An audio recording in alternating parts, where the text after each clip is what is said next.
Monday the 16th. I said, reflecting on a message I heard at the church that I previously attended. The message was on the blood. I realized a number of these, I'm going to call them smaller or minor topics that are preached typically each Sunday in Christendom, most or all are part of the kingdom message. Within the kingdom message that was delivered by Jesus is the blood message, the message on relationship, message on faith, message on the word, message on, say, purity and holiness, message on prosperity. I'm going to call that increase. Message on giving, message on healing, message on love, message on forgiveness, and praise and worship. So many elements of the kingdom existed before the earth ever was. I have here Revelation 12:7. They talk about there was a war in heaven. And then in Luke, when Jesus said he saw Satan fall as lightning. Okay. In John, I believe it's John chapter 1 says it also. In the beginning, there was the Word. And depending on the version of the Bible you have, the beginning, I'm going to turn to it. Okay. In John 1, NIV, in the beginning was the Word, and the Word was with God. Okay. The Amplified, in the beginning, in parentheses, before all time was the Word, Christ, and the Word was with God. Okay.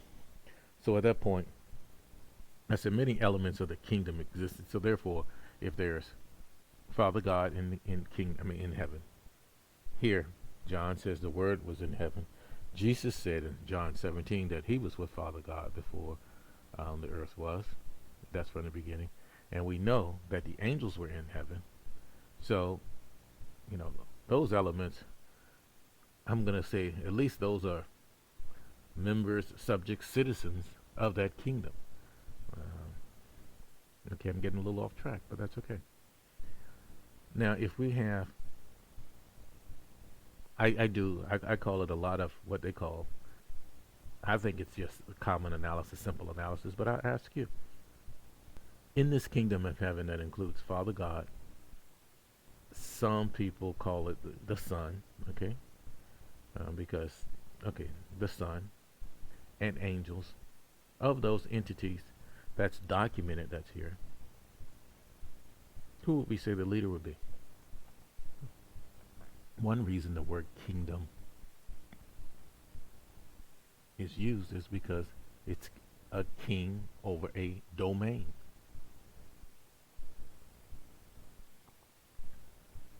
Considering those three elements, Father God would be the king of the kingdom. All the others would be, let's call them, if not subject citizens, of the kingdom.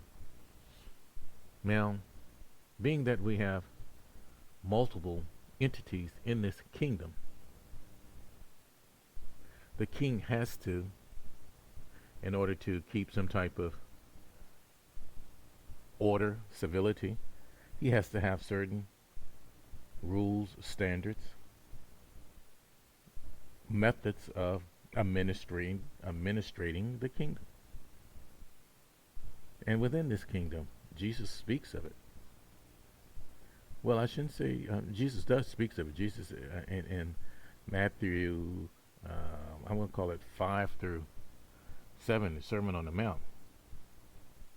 Jesus not only talks about blessed, and I believe it's when we start getting into, I think it may be even chapter 8, where he starts talking about the kingdom of heaven is like. So he starts talking, there's a number of parables where he speaks on the kingdom of heaven is like. And based on some deductive reasoning, this is in chapter 13 where he speaks of the kingdom of heaven is like. He says the kingdom of heaven is like a sower which sows good seeds. It's like a mustard seed. It's like yeast. It's like treasure hidden. It's like a merchant looking for fine pearls. is like a net. In other chapters, he says a king who's settling an account. The kingdom of heaven is like a king who's settling an account. It's like a land owner who hires workers. It talks about and basically pays them. Okay, that's a different topic. Kingdom of heaven is like a king preparing for a wedding feast, and not the one of the I should say one of the last examples he gives is like 10 virgins waiting for the bridegroom.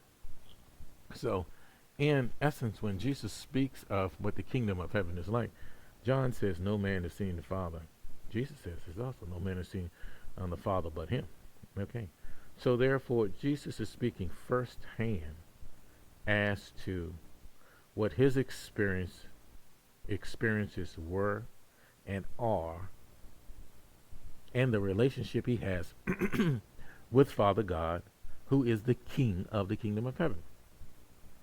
Okay, now when Jesus is here on this earth, they asked Jesus, how should he pray? Jesus responded, "Our Father who art in heaven, holy is thy name. Thy kingdom come." Jesus is praying that. Whose kingdom come? Father God in heaven. He says, "Thy kingdom come. Thy will be done on earth as it is in heaven." Okay, so a number of times when, I don't want to say there's debate, but there may be questions as to what's heaven's position on certain things. We have an insight into heaven as a result of what Jesus speaks about what heaven is. But then, based on Jesus' prayer, Jesus says, "Thy kingdom come. Thy kingdom come to earth. Thy will be done." Father God will be done on earth as it is in heaven. So there are a number of things that we can infer that are kingdom or heavenly attributes if they are being performed by Jesus, because Jesus is executing the purpose, the activities, the will of the kingdom of heaven here on earth. Conversely, when someone is sick and Jesus heals them, okay, so what does that imply? It implies if the kingdom's will comes to earth, that there's no sickness in the kingdom of heaven. Later on, there's some verses that says there will be no sickness, there will be no dying, there, those type of things. But I understand that those are being said, but here it is. The Son of God, incarnate here in the flesh on the earth, executing kingdom principles here on the earth. And anytime he had an opportunity and he saw people that were ill, he healed them based on their belief. It was his desire that they be made whole. Now, but his desire didn't override what their belief was. Many, many, many times, you have to research it yourself. When people received our healing, he says, go and receive as you believe. He says, your faith has made you whole. But when Jesus executed it, if it wasn't a part of the kingdom culture or the kingdom philosophy, Jesus wouldn't have done it. I'm going to give you another example. And that is when John the disciple, and John was with Jesus. And I believe Jesus asked someone to do something, and they didn't do it. And then John said, do you want us to call fire down on them from like Elijah? And Jesus' response was, no, he's not here to kill men. He's here to give life to men. Okay.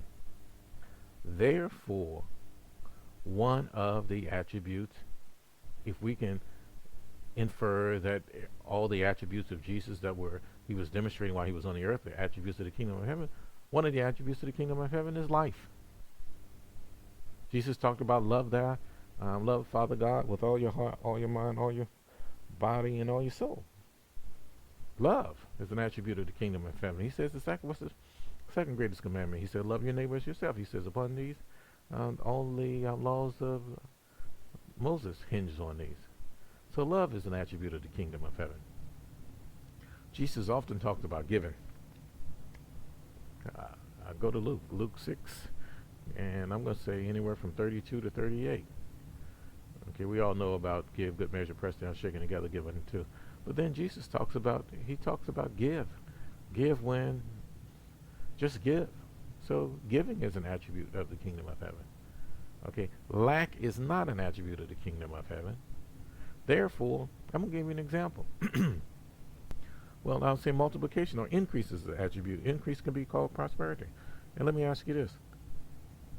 Jesus turned baskets of bread or loaves of bread into, and loaves of bread and fish to feed 5,000 at one time, and I believe it was 4,000 men at another time, they said, not counting the women and children.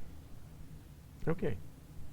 If this was being multiplied, what attribute is being displayed here that he's taking a little of whatever you have, and with not only his blessings but the blessings of Father God, it's multiplied. I'm going to say,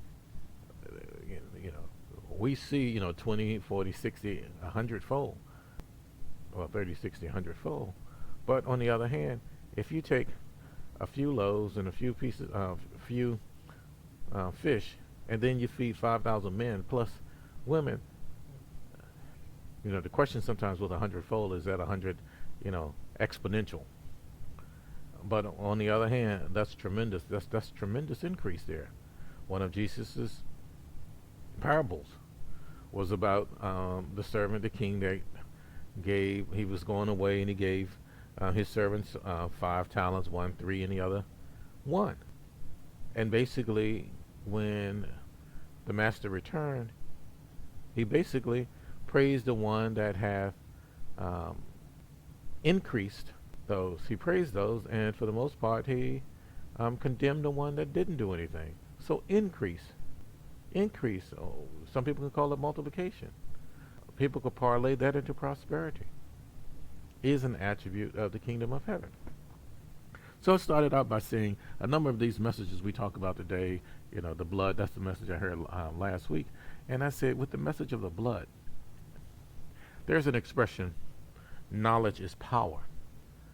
And I heard my pastor say, and I think he more succinctly put it, and I think it's worth repeating. Knowledge is potential power. Because although you have the knowledge, it's only power if you act upon it. So here we talk about the blood message. John the Baptist said, when he saw Jesus, he says, "Here comes the Lamb who takes away the sins of the world." Now, why is that? That is because after Adam and Eve fell, the process that was in place was basically a ritual, a sacrificial offering to appease Father God and to be cleansed of sin. But now we have Jesus the Christ, a human, a sinless human. See, the sacrificial offering was supposed to have been without spot or blemish. Now Jesus is, if he's the Lamb, he's without spot or blemish in order to be accepted by God, Father God. So therefore, Jesus the Christ, he went to the cross. And yes, he did shed his blood. And according to his human flesh, he gave his life. So he's done this thing. So the blood is available to us, or the acts of the blood, and as a result of that, he basically sacrificed himself. It was, I should say, a successful sacrifice, because Father God not only accepted the sacrifice, but we as humans, we can have a relationship with Father God if we accept the work of Jesus the Christ, the sacrifice of Jesus the Christ. We believe on that, and we then take action to enter into a relationship with Father God. So the blood has already been done. The question is, do we act on and believe in those actions that have been taking place? If we do, then we have a relationship. We have the potential to have a relationship with Father God. The degree of the relationship depends on our degree of, commitment, faithfulness, purpose, a number of different things. So I said that to say all of that is a part of the kingdom message, because Jesus, when they were taking him to the cross, he said, for this reason, that's why I came. They asked him, are you a king? He said, for this reason, that's why I came. Faith. Jesus a number of times basically chastised some of the disciples. He says, ye of little faith, ye of little faith, ye of little faith. Then one of the centurions, he says, greater faith have I not seen here. Faith is important to Jesus. Not only is faith important, but faith in the word faith. He said something to John people. He says, if you don't believe the work on, if you don't believe in me being here, believe in the works that I've done. So faith and belief, they go hand in hand. We start talking about the word. A number of times, the word gets real important. I find it's interesting that John calls Jesus the Christ the Word. Here's my take on the word, revelation. In the natural realm, a king's word is law.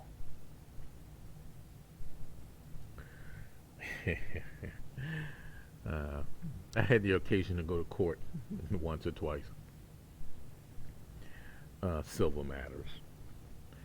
And what I realized was that judge that sat there, he had a gavel in his hand. He has the ability to pronounce certain words, strike the gavel, and at that point, the actions of the state, the city, or whatever municipality or jurisdiction I'm in,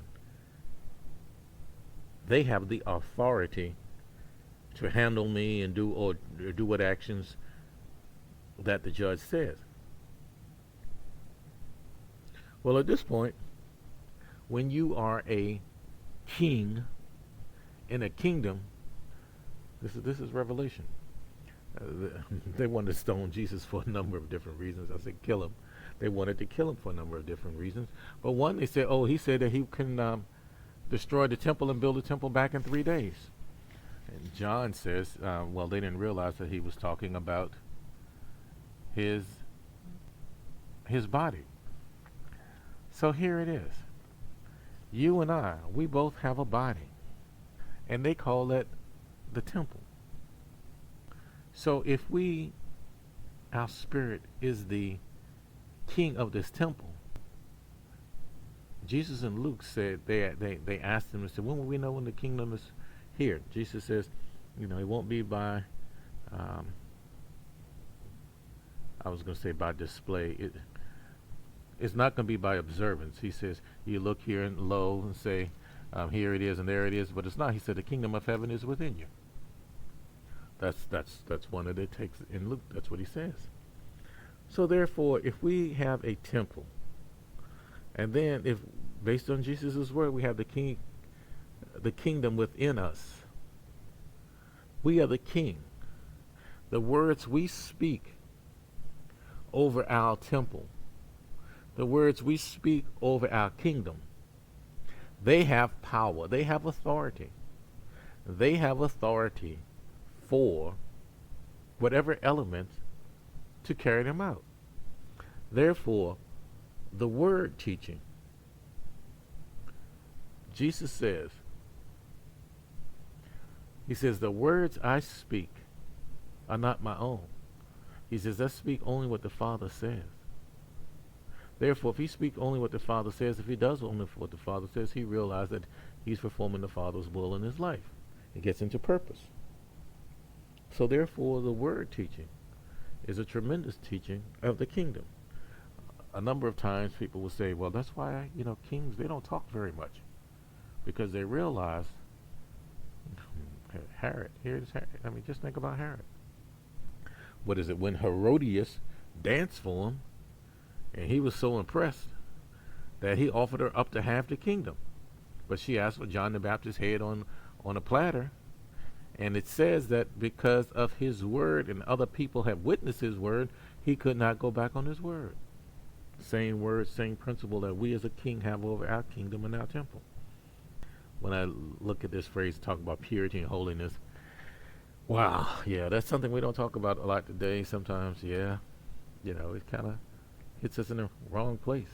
But Jesus says, be ye perfect. As my Father is perfect. I'll leave that there. Okay. Giving, we talked about giving, we talked about healing, we talked about love, forgiveness. It's amazing how often it was said that if you forgive others, your Father in heaven forgives you. If you don't forgive others, your Father in heaven will not forgive you. Later on, talks about God is not mocked. What a man sows, a man will reap. Then he talks about, he says, love your neighbor as yourself. But in essence, he says, the golden rule, which we called it, do unto others as they will do unto you. And then the last item I have here, we talk about praise and worship. There are a number of times in where you read, and it speaks of the angels will be singing and praising and glorifying Father God. Those are attributes of the kingdom. Therefore, encompassed in the kingdom message, you have all of these different messages. So I'm going to encourage each of you to get more familiar with the kingdom message. And I say, not only do you want to get more familiar with the kingdom message, you want to get deeper in this is not about knowledge. It's about relationship. It's about benefits. It's about bearing fruit. That's all I have for today.